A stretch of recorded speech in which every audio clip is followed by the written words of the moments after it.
Olá, pessoal! Hoje nós vamos falar sobre as flores. Nós já falamos dos órgãos vegetativos da planta, né? Da raiz, do caule e das folhas. Agora, nós vamos falar dos órgãos reprodutivos. Então, nós vamos falar aí de flores, sementes e frutos. Sendo que nessa aula nós vamos falar sobre as flores. Eu vou dividir essa aula para ela não ficar tão extensa, tá? Então, flor. Aqui eu trouxe algumas flores porque eu gosto muito de flores, eu gosto de estudar flores. Elas são importantes aí no ciclo da planta, né? E para isso eu fui conhecer o campo de flores, né? O nosso maior produtor aí de flores no Brasil, que é o Lambra. Fui conhecer como que elas são produzidas, as várias espécies de flores, para poder melhor falar sobre flores.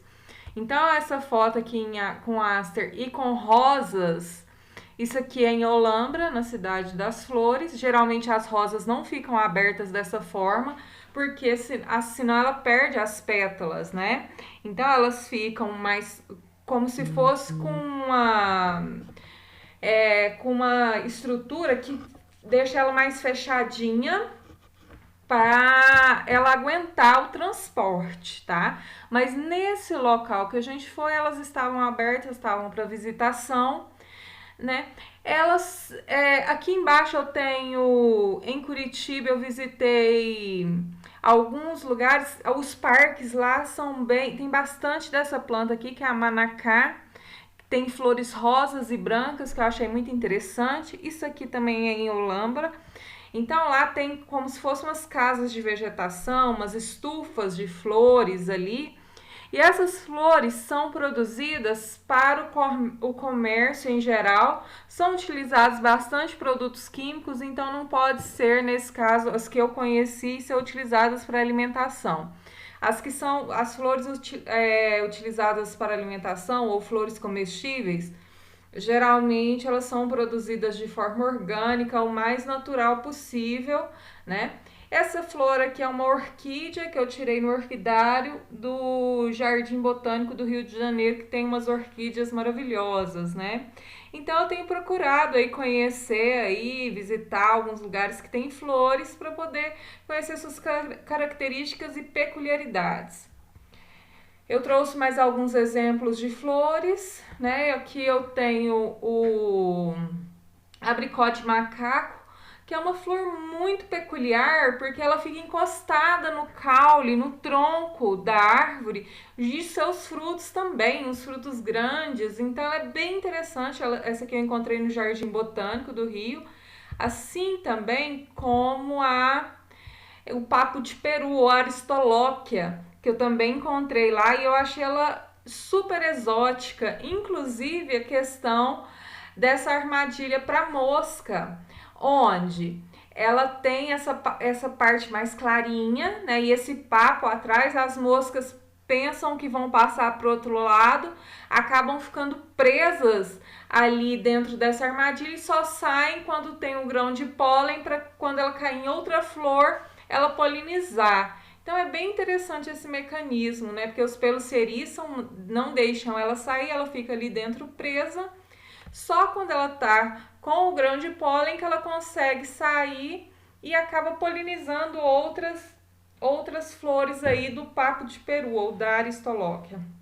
Um tipo de flor de maracujá bem interessante também, que o aluno levou para a sala. Então as flores são um mundo em si, com suas peculiaridades, né?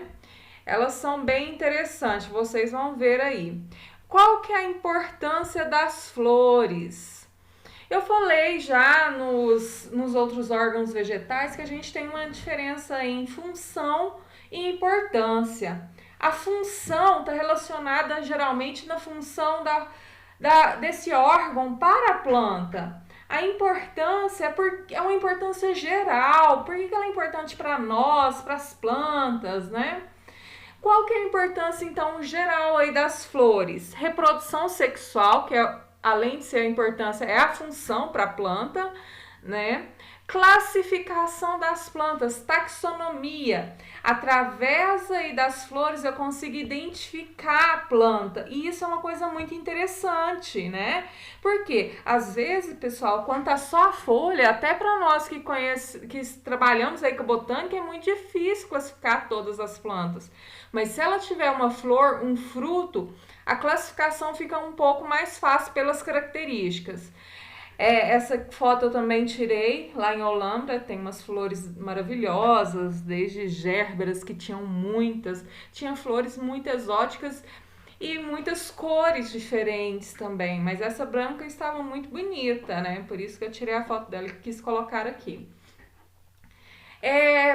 Tem importância industrial, medicinal e ornamental. Eu trouxe algumas imagens para a gente ver onde que elas são utilizadas aí no cotidiano, na indústria, na medicina e na questão aí de chás, né? Benéficos como o chá da camomila, né? Na alimentação, a gente está acostumado já a comer alguns tipos de flores, né? Por exemplo, a inflorescência aí do brócolis, a couve-flor, a alcachofra, né, que é um pouco menos comum, mas o brócolis, quando tá já com essa florzinha amarelinha aqui, ele já passou um pouquinho do ponto, tá? É bom a gente pegar quando ele tá verdinho, que ele fica com um gosto melhor.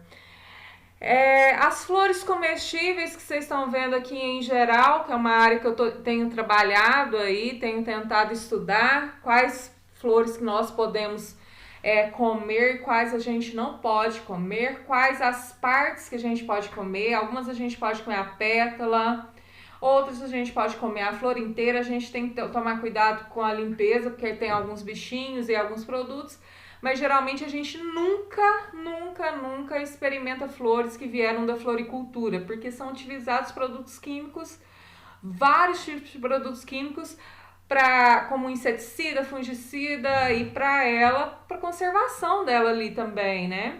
A gente sabe que o mercado de flor comestível é muito complexo, porque mais ou menos 30% só do que é produzido chega no mercado. Porque se ela tiver com algum defeitinho, alguma coisa, o mercado já não compra, porque ele quer geralmente para ornamentar, para embelezar o prato, né? Mas eu tenho comido algumas que eu gosto bastante, igual a capuchinha, que é essa central que tá aqui, ó. Eu uso o Amor Perfeito, que é a coisa mais linda para drinks, para sobremesa, só que você não pode comer em grande quantidade por causa do teor de saponina. Tem aí feijão borboleta, que eu gosto bastante para dar cor, né, a vários tipos de preparações, né, a cor azul, um corante natural. Tem as rosas, que são comestíveis, desde que elas sejam cultivadas para isso, tá? Tem um cultivo especial. Então tem produtos que são cosméticos que são preparados a partir de flores. E não podemos nos esquecer da questão ornamental das nossas casas, né, dos nossos jardins, das festas, né, um casamento, a gente geralmente vai num casamento, você tem diversas flores, né, para enfeitar aquele ambiente. Então elas são muito utilizadas nessa questão. E algumas a gente utiliza para fazer chá, como eu falei, a da camomila, né, que é um tipo de calmante. A flor do hibisco, né, que também está sendo muito consumida aí. Então elas têm têm uma importância muito grande, econômica também, tá? Função, reprodução sexual. Qual que é a função da flor para a planta? A flor, pessoal, ela tem a função de reprodução sexual. É ali que vai ocorrer a união do gameta masculino e feminino. É ali que vai ocorrer a formação do fruto. Então a produção vai ocorrer ali, né, pessoal? A propagação da espécie, formação de sementes, né? Então, fotos que eu tirei também, praticamente a maioria das fotos aqui foi eu que tirei. Aqui eu tenho 11 horas, né? Que eu acho a coisa mais linda, a estrutura reprodutiva dela, né? Que o estigma é bem diferenciado aqui, né? Então, as flores são lindas, atraem polinizadores, né? Então, assim, eu falei da questão da ornamentação porque as flores fazem bem para questão visual, né? A gente se sente bem aí olhando flores, né? Então são muito interessantes. E para a planta ela tem essa importância aí de reprodução sexual.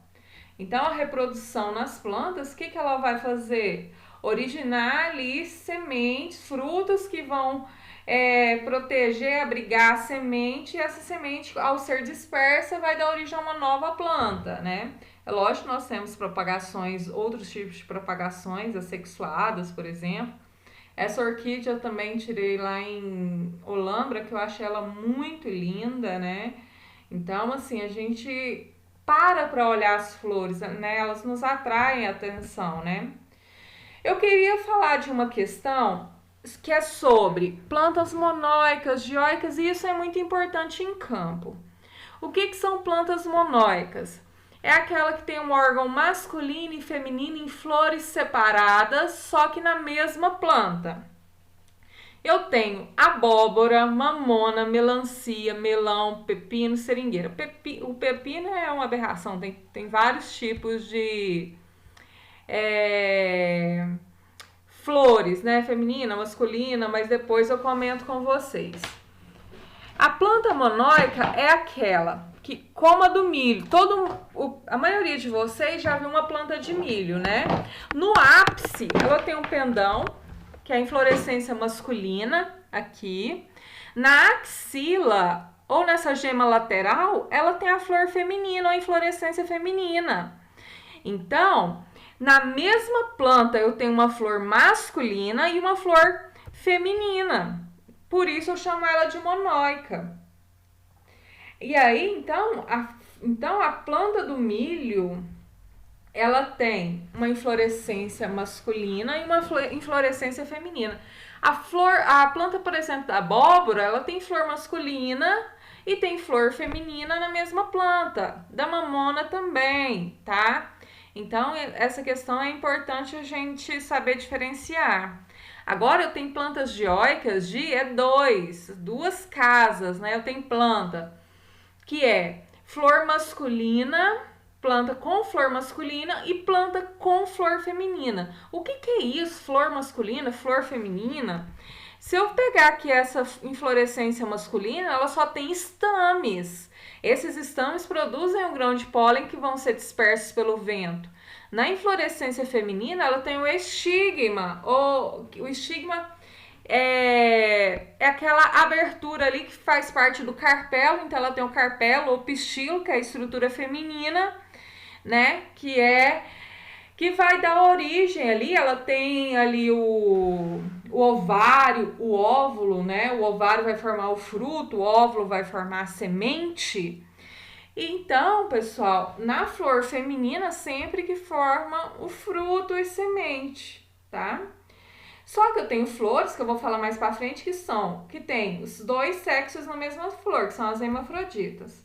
Então, aqui as plantas dioicas, olha aqui, ó, eu tenho uma planta que tem só flor feminina, outra planta que só tem flor masculina, como no caso do kiwi. A erva mate também, só que eu não consegui imagens diferenciando bem certinho. Eu tenho planta que é ginóica, que só com flor feminina. Andromonóica tem flor masculina e hermafrodita, quer dizer que tem os dois sexos, tem estame e tem carpelo na mesma flor, tá? O que é essa tal de flor hermafrodita? Hermafrodita, a flor é completa. Ela possui os dois sexos na mesma flor, igual do hibiscus aqui, pessoal. O hibisco, ele tem o carpelo, né, com o ovário aqui. Ele tem o estigma, que são geralmente a quantidade do número de pétalas, e nesse caso aqui é inclusive vermelhinho, igual as pétalas. E os estames estão aqui também, tá? Então, tô até a antera aqui em amarelinho, os estames estão aqui. Então, ela é uma flor dita hermafrodita. O abacate, cenoura, centeio, maracujá, né? A gente sabe que a flor do maracujá é hermafrodita, até porque a mamangarra, quando ela vai ali para polinizar, como ela chega, ela encosta ali nos estames que deixam o grão de pólen, ela vai ali em busca do néctar. Tem que ser uma abelha grande para fazer a polinização, essas abelhas pequenas não conseguem. Ela entra ali para pegar o néctar, porque a flor do maracujá tem muito néctar. E aí ela sai com um grão de pólen no seu dorso, em alguma parte ali do seu corpo. A hora que chegar em outra flor, ela vai encostar no estigma e promover a fecundação. A flor do abacateiro, tem muita gente que me reclama, fala assim: ah, professora, eu tenho um abacateiro em casa, mas ele não produz. É porque a flor, apesar dela ser hermafrodita, ela tem horários diferentes de abertura dos estames e do carpelo. Então, às vezes, preciso ter duas plantas, duas cultivares aí, em que ocorra a polinização. Porque aí uma cultivar, por exemplo, o estame abre, a planta A, o estame abre de manhã e o carpelo à tarde. Eu tenho que achar outra que vai coincidir esses horários de abertura para dar certinho. Tá, pessoal? Eu vou parar por aqui e falar de morfologia da flor no próximo vídeo, tá bom?